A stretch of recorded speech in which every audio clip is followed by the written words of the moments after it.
ने पुत्र को दिया था। कोई बिरला ही मां होती जो ऐसा उपदेश देती है। जब बालक हुआ मदालशाह जी के और वो थोड़ा विवेक, छोटी सी बात में जैसे रो देना, तो उन्होंने कहा क्यों रोता है रे? शुद्धो सिरे तात नतेस्ति नामो, बहुत सुंदर। कृतम हिते कल्पनया धुनैव पंचात्मकम देहमिदम नतेस्ति नैवाश्रुतम रोदसी कश्य हेतो। बेटा, धन्य है ऐसी मां जो अपने बेटे को ऐसा उपदेश करे। नहीं तो कितने ऐसे नौजवान भाई जो सत्संग सुनकर उत्साह में भरकर विषयों का त्याग करके घर गृहस्थी में ही रहकर भजन करना चाहते, पूरा परिवार उनका विरोध करने लगा।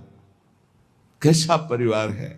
नरकगामी बनाने के लिए उत्साहित हो और अपने बेटे को परम पद में, सबसे ऊंचे पद में बैठने के लिए जब वो तैयारी कर रहा है तो तुम उसे गिरा रहे हो। तुम माँ हो, पिता हो, सुहृद हो या दुश्मन हो।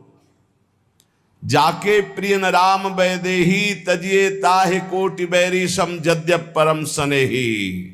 कोई भी हो, भगवत मार्ग मत छोड़ना, बड़े भाग्य से प्राप्त होता है। ये सब माया के पार्षद हैं जो मना करते हैं कि भजन न करो, पाठ न करो, सेवा न करो।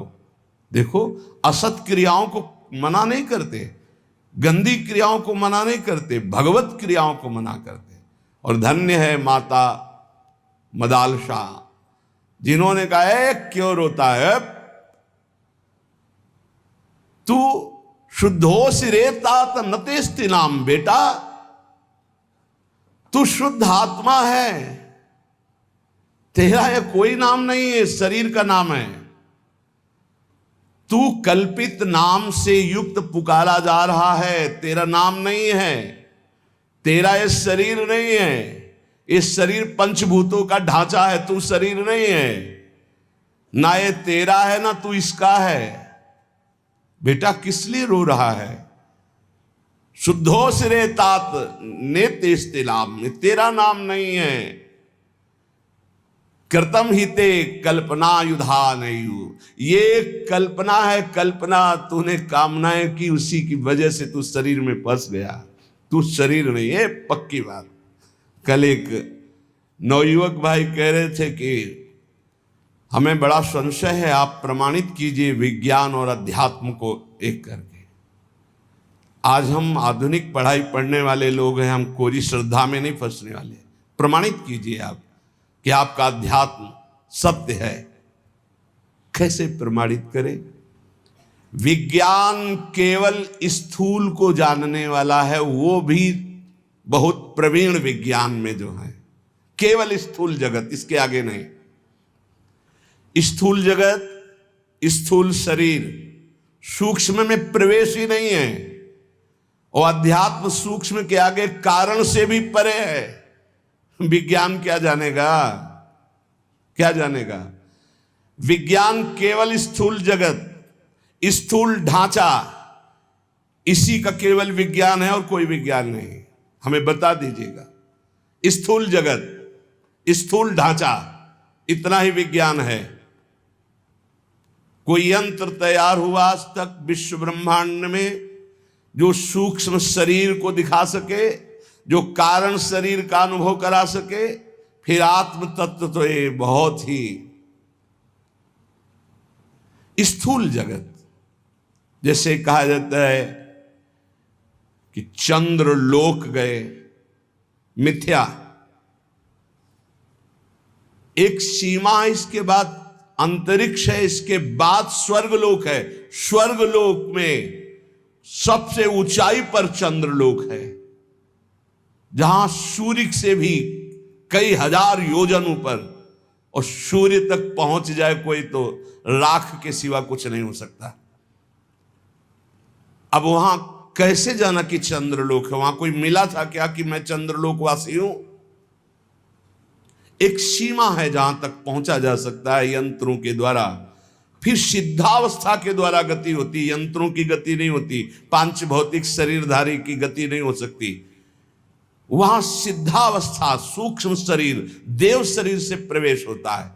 एक सीमा है, जिस सीमा में जाके आप बोल सकते हो, चंद्रलोक बोल सकते हो, कुछ भी बोल सकते हो, वो आपकी कल्पना है।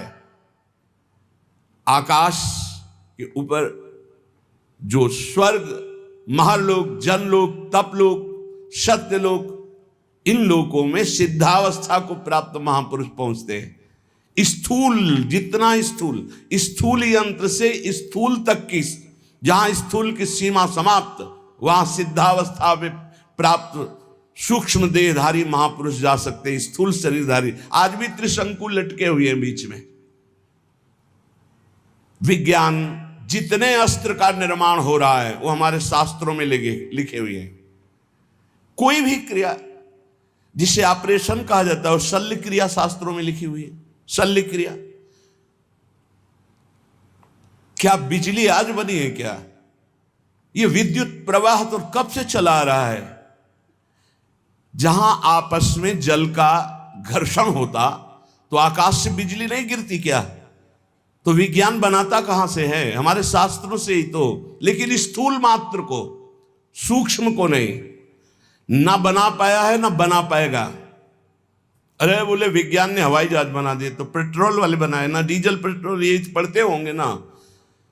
ऐसे विमानों का ब्रह्म ऋषियों ने निर्माण किया जिसमें न ड्राइवर की जरूरत है, न पेट्रोल डीजल की जरूरत है। ए पुष्पक चलो अयोध्या, चल गया। पुष्पक रुक जाओ, पुष्पक रुक गया। और ऐसे एक विमान नहीं, असंख्यों विमान देवलोक में हैं, पर पहुंच नहीं। कोई ललकारे ना अध्यात्म को। जहां से भौतिकवाद समाप्त होता है वहां से अध्यात्म प्रारंभ होता है। जहां विज्ञान हाथ खड़ा कर देता है वहां से प्रारंभ होता है अध्यात्म। अध्यात्म को कैसे? इसलिए पुत्र तू रो मत,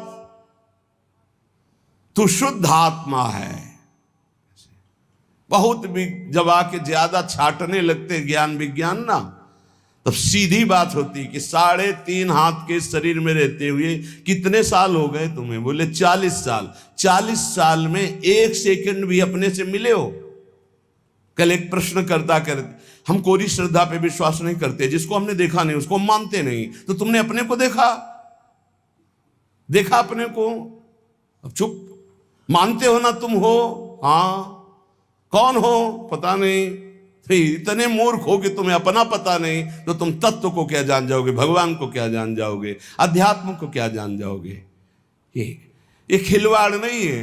अध्यात्म को खिलवाड़ मत समझो। ये जो भगवत मार्ग के पथिक हैं इनको ऐसा मत समझो कि ये सांसारिक रहस्य को ना जानने वाले, ये क्रियाओं के कर्ता ना हो करके बैठ करके मांगते खाते पड़े रहते। नहीं, जहां तुम्हारी सोच नहीं वहां हर समय स्थिति रहती है। जो वास्तविक भगवान के मार्ग में चलते हैं, तुम समझते हो हम बहुत कार्य करने में प्रवीण हैं। 1 घंटा हम बता दें, एक बिंदु पर अपने मन को लगा के दिखाओ। 1 घंटा काम करके दिखाओ जो 24 घंटे किया जाता है। जो संत महात्मा 24 घंटे कार्य करते हैं, तुम 1 घंटा करके दिखाओ। क्या? सर्वस्व भूल करके, देह भाव को भी भूल कर, एकमात्र सच्चिदानंद में हाहाकार मचा देगा। मन हाहाकार मचा देगा। हाँ, इसे लगा सकते हो 1 घंटा टीवी चला के हाथ में माला लेके, 1 घंटा देह भाव का विस्मरण करके परमात्मा तत्व में स्थित होना। तो मजाक समझा जाता है, अध्यात्म को अभी समझा नहीं। शुद्धो सिरे तात न तेस्ते नाम। जो पहले भी था वही मध्य में था, वही अब है, वही रहेगा। उसका ना कोई नाम है, ना कोई रूप है, ना कोई भेष है। वो कौन है? बोले शुद्धो सिरे तात न तेस्ते नाम कर्तम हिते कल्पन याधुनैव पंचात्मकम देहमिदम न तेस्ती नैवास्त्र तुम रोदसी कस्य हेतु। बेटा तू क्यों रो रहा है? तो शुद्ध बुद्ध परमात्मा अंश है, परमात्मा स्वरूप है। ये 5 भौतिक देह तेरा नाम नहीं है। ना तू देह है, ना ये तेरा देह है, ना देह का नाम तेरा है। किसके लिए रो रहा है? धन्य है माता ऐसी जो अपने पुत्र को शुद्ध ब्रह्म ज्ञान का उपदेश दिया। नवा भवान रोदिति वै स्वजन्मा शब्दोयमासाद्य महिष सूनुम विकल्पमाना विविधा गुणास्ते गुणाश्च बहुता सकलेन्द्रियेषु। तात तू समझ, ये रोना भी क्रिया तेरे में नहीं हो रही। तू आनंद स्वरूप है, तेरे में रोना कभी हो ही नहीं सकता।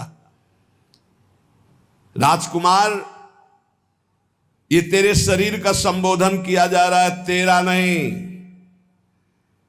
ये इंद्रिया तेरी नहीं, तू इंद्रियों का नहीं, तो शुद्ध बुद्धात्मा है। तेरे में ना गुण है ना अवगुण, तो गुण और अवगुण दोनों से अतीत सच्चिदानंद स्वरूप है। देख, जो इस जगत में दुर्बल हो जाते हैं उन्हीं के ऊपर भूतों की आवेश वृत्ति होती है, दुखों की होती है। तो निर्बल नहीं तो सबल। जब ही चीख चीख के कहते हैं तू भगवान का अंश है, भगवत स्वरूप है, तू सब कुछ कर सकता है, हिम्मत कर। जरा सी हार हो गई, जरा सा नुकसान हो गया, बोले आत्महत्या कर लेंगे, आत्महत्या कर लोगे। तुम समझते हो तुम कौन हो? तुम भगवान का स्वरूप हो, भगवत स्वरूप हो। बेटा, इस जगत में जो दुर्बल बन गया मारा गया, दुर्बल नहीं, कभी परास्त नहीं होना, हारने पर भी परास्त नहीं होना। मैं भगवद अंश हूं। कोटि जन्म लग रगर हमारी, बरौ संभनत रहो कुमारी। करोड़ जन्म तक मैं आराधना करूंगा और अपने इष्ट को प्राप्त करूंगा, मैं परास्त होने वालों में नहीं। ऐसा ये अन्न जल खान पान तेरा नहीं है, प्राणों का पोषण है। धन्य है मां, कैसा सुंदर वेदांत। पांच भौतिक शरीर की पुष्टि होती है इन अन्न जल और भोजन पदार्थों से, तेरी नहीं। तू शुद्ध आत्मा है, तुझे किसी भी पौष्टिकता की जरूरत नहीं। ना आत्मा की वृद्धि होती है ना क्षय होती है, वो एक रस होता है। तू अपने इस देह रूपी चोले को आज ही मरा हुआ मान ले, जीर्ण शीर्ण मान ले, मोह मत कर। शुभाशुभ कर्मों का परिणाम ये देह है, तू नहीं। बिल्कुल अमृतमय बात। यही गंगा किनारे का जीवन था जो मदाल शाह जी का उपदेश है। कोई जीव तेरे पिता के रूप में प्रसिद्ध है, कोई जीव पुत्र के रूप में, कोई जीव तेरी माता के रूप में, कोई जीव स्त्री के रूप में, कोई मेरा कह के अपनाया है, कोई मेरा नहीं ये कह के त्यागा गया, पराया है। बेटा, ये सब नानात्व माया का रूप है, तो शुद्ध परमात्म स्वरूप है। कोई किसी का माता पिता भाई बंधु नहीं, एकमात्र परमात्मा विराजमान है। ये मायाकृत नानात्व है। ये समस्त भोग, यदि तू भोक्ता बनेगा तो दुख भोगेगा, सुख नहीं। जिसे तुम सुख समझते हो, ये सुख की छाया है, समझ पड़ती नहीं, यही गिरधर की माया है। दुख भोगेगा अगर भोक्ता बनेगा। ये मूढ़ चित्त मानव उद्धार करने के लिए अपना आया है, पर वो भोगों में फंस के फिर मलिन हो जाता है, सोचता मैं सुख प्राप्ति का उपाय कर रहा हूं। बेटा, जो विद्वान है वो कभी अंतःकरण को मोह से आच्छादित नहीं होने देता, वो कभी भोग जनित सुखों को सुख नहीं मानता, इसलिए कभी दुख नहीं भोगता। बेटा, कभी दुख में नहीं भोगना तुझे।